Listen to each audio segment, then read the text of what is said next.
এহ, ভাইয়ের বাসা আইলাম মাছ লয়া। ভাইটার কতদিন যাবত দেখি না, সে অনেক খুশি হইব।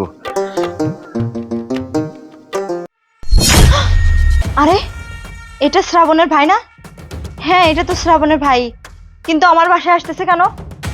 এমনিতেই ওর চাকরি বাকরি কোনো কিছু নেই, আমরা ঠিক মতো খাইতে পারি না, এবার বোঝা হওয়ার জন্য আসতে আমাদের বাসায়।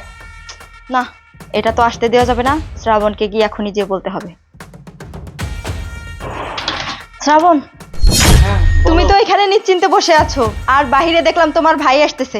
কিভাবে কি করবা বলো? আমাদের এই বাসা ভাড়া আমরা ঠিক মতো দিতে পারি না, ঠিক মতো আমরা খাইতেও পারি না, তোমার চাকরি নাই, আর একজন আসতেছে বোঝা হয়ে।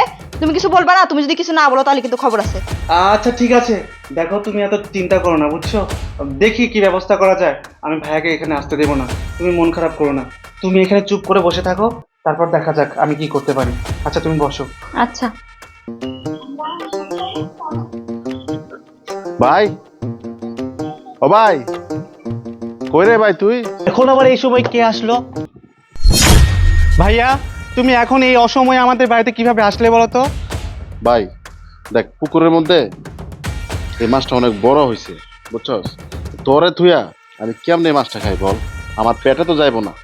শোনো ভাইয়া, এইসব পুকুরের মাছ না আমাদের শহরেও পাওয়া যায়। তুমি এই ধরনের এইসব পচা টচা মাছ আমাদের বাসায় না নিয়ে আসলেও পারতে। তুমি কেন এই মাছটা নিয়ে আসছো বলো তো? কি বলিস ভাই? তোর তো এই মাছটা অনেক পছন্দ। কেউ না জানলে তো আমি জানি, কারণ আমি তোর ভাই। সেই জন্যই তো এই মাছটা নিয়ে আসলাম। আর তুই কি বলতেছস? এই মাছ নাকি পচা?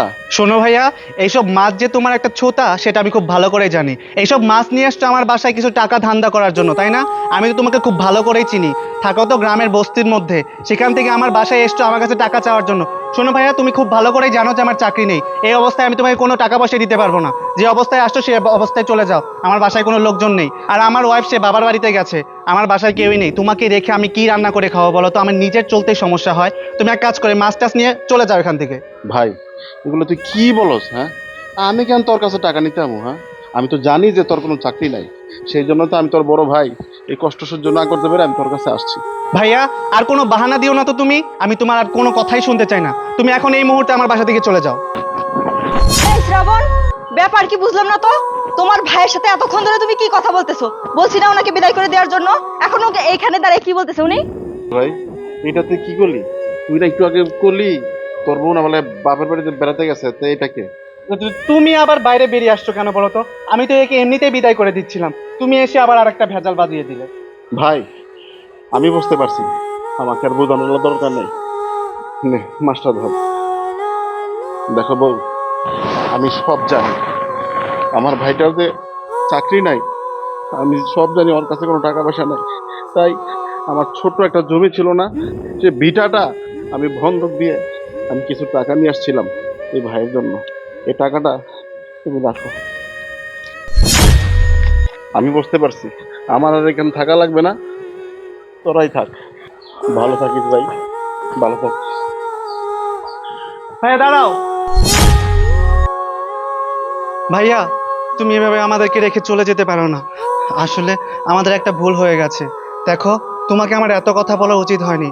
আমি জানি তুমি গ্রামে থেকে এসেছো, এতগুলো মাছ নিয়ে এসেছো। এগুলো তো তুমি আমার জন্যই নিয়ে এসেছো। আমি কতটা খারাপ ভাইয়া। দেখো, আমি তোমাকে আমার বাসা থেকে বের করে দিতে চেয়েছিলাম শুধুমাত্র আমার বউয়ের কথায়। অথচ তুমি আমাকে ছোটবেলা থেকে, সেই ছোট্টবেলা থেকে মানুষ করে এত বড় করেছো। নিজে না খেয়ে আমাকে খাইয়েছো, এত লেখাপড়া করিয়েছো। আমি যে এত বড় চাকরি করি সেটাও তো তোমার অবদান। অথচ আমি এতটাই খারাপ যে আমি সবকিছু ভুলে গিয়ে, আমি টাকা পয়সার মোহে পড়ে তোমাকেও আমি ভুলে গেছি ভাইয়া। তুমি এসেছো নিজের শেষ সম্বলটুকু বিক্রি করে আমাকে সাহায্য করতে এসেছো, আর আমি কি না তোমাকে আমার বাসা থেকে অপমান করে তাড়িয়ে দিচ্ছিলাম? আসলে আমার শাস্তি হওয়া উচিত। আমি তোমার ভাই নামের কলঙ্ক।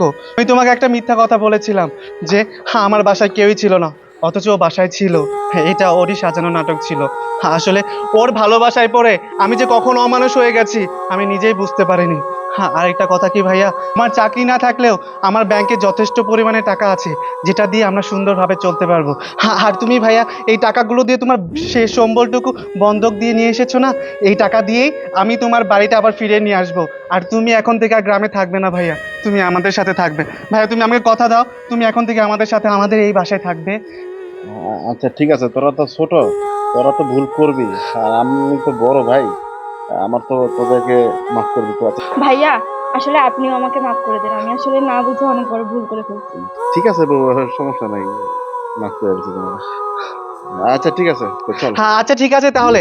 মিষ্টি, আমার ভাইয়া কিন্তু খিচুড়ি খেতে খুব পছন্দ করে, ভাইকে কিন্তু খিচুড়ির মাংস রান্না করে খাওয়াবে, কেমন? আচ্ছা ঠিক আছে, আমি আজকে অনেক সুন্দর করে খিচুড়ি রান্না করবো। আচ্ছা ঠিক আছে, চলো ভাইয়া তাহলে। হ্যাঁ।